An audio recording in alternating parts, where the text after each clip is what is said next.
दोस्तों नमस्कार। Finance maestro के ऑफिशियल यूट्यूब चैनल पे आपका स्वागत है।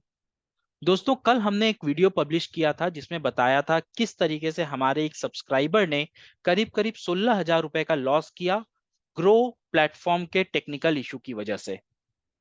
अगर आपने अभी तक ये वाला वीडियो नहीं देखा है तो प्लीज इस वीडियो को जाके देखिए। आपको समझ में आएगा कि मार्केट में सक्सेसफुल होने के लिए जिस तरीके से आपको टेक्निकल एनालिसिस आना चाहिए, आपकी साइकोलॉजी बिल्ड होनी चाहिए, उसी तरीके से सही ऑपरेटर या सही ब्रोकर को भी चूज करना उतना ही इंपॉर्टेंट है आपके लिए। आज का मुद्दा थोड़ा अलग है। आपने भी ये खबर सुनी ही होगी कि एनएससी ने सेबी को यहाँ पे रीच किया है कि वो इवनिंग सेशन यहाँ पे फ्यूचर्स एंड ऑप्शंस ट्रेडिंग के लिए इंट्रोड्यूस करना चाहते हैं। जी हाँ, यानी कि एनएससी ये चाहती है कि अभी जिस तरीके से हम लोग 9:15 से लेके 3:30 बजे तक ट्रेड करते हैं, ये एक मॉर्निंग सेशन होगा और इसके साथ ही साथ डेली बेसिस पे शाम को 6 बजे से लेके 9:30 बजे तक, यानी कि 3.5 घंटे का एक इवनिंग सेशन भी होगा, जो सिर्फ फिलहाल इंडेक्स के फ्यूचर्स एंड ऑप्शंस के लिए यहाँ पे चालू रहेगा। इसके अंदर आप कंपनीज के स्टॉक्स या फिर स्टॉक डेरिवेटिव्स के अंदर ट्रेड नहीं कर पाएंगे। एनएससी का यह कहना है कि ग्लोबल मार्केट में जिस तरीके के मूवमेंट होते हैं वो सारे के सारे अगले दिन गैप अप या गैप डाउन के माध्यम से एब्जॉर्ब कर लिए जाते हैं और जो रिटेल इन्वेस्टर्स हैं वो यहाँ पे पार्टिसिपेट कर नहीं पाते। जो बड़े इन्वेस्टर्स हैं वो जाके गिफ्ट निफ्टी में पार्टिसिपेट कर लेते हैं, लेकिन जो हमारे इंडिया के रिटेल इन्वेस्टर्स हैं वो इसमें पार्टिसिपेट नहीं कर पाते और उनको इस चीज के ऊपर एक्सपोजर देने के लिए यहाँ पे एक इवनिंग सेशन भी इंट्रोड्यूस किया जा रहा है। अब दोस्तों बात यहां पे ये आती है कि इससे फायदा किसका होगा।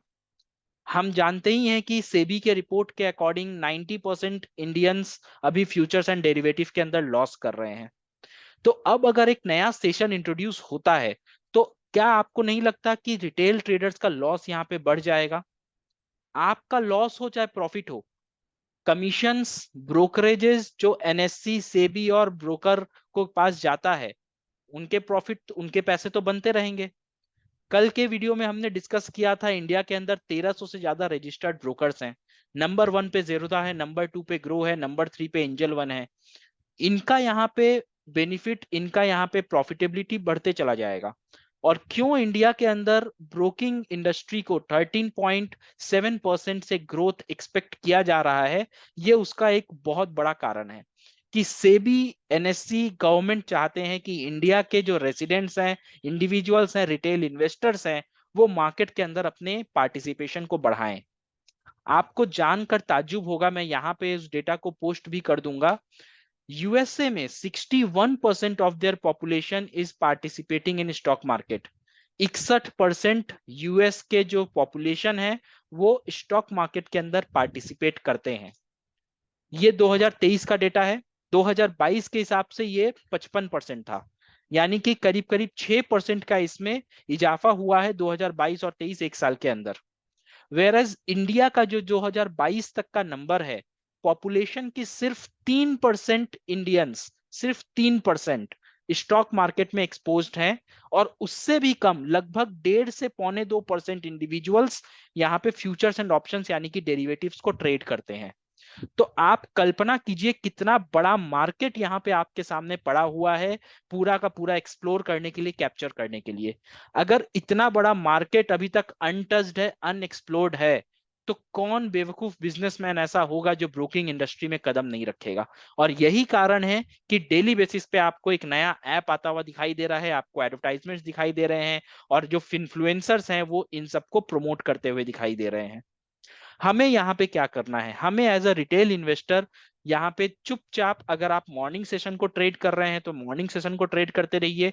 लेकिन अगर आप ऑफिस गोअर हैं, आप कॉलेज में पढ़ते हैं, आपका ट्रेडिंग करने का मन है, आपने ट्रेडिंग की हुई है, आपको अच्छा लगता है, लेकिन आप अपने समय की कमी होने की वजह से ट्रेड नहीं कर पाते हैं, तो आपके लिए एक अपॉर्चुनिटी आएगी इवनिंग सेशन में ट्रेड करने के लिए। लेकिन जो लोग मॉर्निंग में ट्रेड करते हैं वो कभी भी ऐसा नहीं करें कि आप पूरे दिन बैठ के आप ट्रेड करोगे। इसमें नुकसान आपका ही है।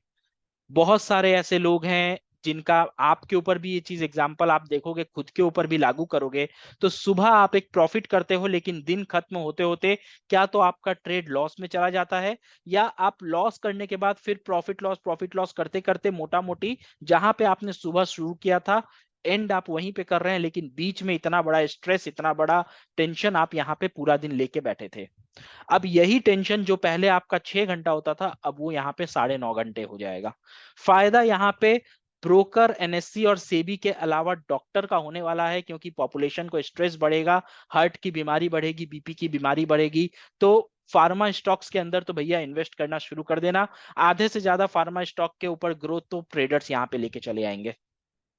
ठीक है। सो मुद्दे की बात, मोटी मोटी बातें ये है कि अगर एनएससी ये चीज इंट्रोड्यूस कर रहा है तो वो आपके और मेरे फायदे के लिए नहीं कर रहा है, वो सिर्फ और सिर्फ गवर्नमेंट के फायदे के लिए कर रहा है, ब्रोकर्स के फायदे के लिए कर रहा है और अपने फायदे के लिए कर रहा है। आप ये सुनकर खुश मत होइए, एक्साइटेड मत होइए कि अब आपको ट्रेडिंग करने के लिए लंबा समय, लंबा ड्यूरेशन मिलेगा। डेटा के ऊपर फोकस कीजिए। इंडिया के अंदर सिर्फ 3% लोग अभी पार्टिसिपेट कर रहे हैं मार्केट में। सीडीएसएल, कैम्स के फिनटेक जैसे स्टॉक्स में कितना बड़ा अपॉर्चुनिटी आपके सामने खड़ा हुआ है, आप इसके ऊपर फोकस कीजिए। ट्रेडिंग के ऊपर फोकस मत कीजिए अननेसेसरली। आप ज्यादा ट्रेड करके, ओवर ट्रेडिंग करके अपने कैपिटल को नष्ट मत कीजिए। ओवर ट्रेडिंग से 1 या 2 दिन प्रॉफिट हो सकता है, लेकिन बाकी के 98 दिन आपको नुकसान ही सहना पड़ेगा। मेरी बात को आप फॉलो करके 1 साल देखिए, उसके बाद अगर आपको कुछ नुकसान हो या कुछ प्रॉब्लम हो तो आप मेरे को बताइएगा। आई होप आपको समझ में आया होगा। हमने जो आपको समझाने की कोशिश की है वो बात आप तक पहुंची होगी। कुछ भी डाउट है, कुछ भी कंफ्यूजन है, या मैंने कुछ अगर आपको गलत सलाह दी है तो जरूर कमेंट बॉक्स में करके बताइए। हम डेफिनेटली उसको पढ़ेंगे और आपको रिस्पॉन्ड करेंगे। अगर वीडियो पसंद आया हो तो वीडियो को लाइक कीजिएगा, चैनल अभी तक आपने सब्सक्राइब नहीं किया है तो सब्सक्राइब कीजिएगा, और अपने फेलो ट्रेडर्स के साथ इसे शेयर भी कीजिएगा। मिलते हैं दोस्तों अगले वीडियो में, तब तक अपना बहुत ख्याल रखिए, सुरक्षित रहिए। जय हिंद, जय भारत।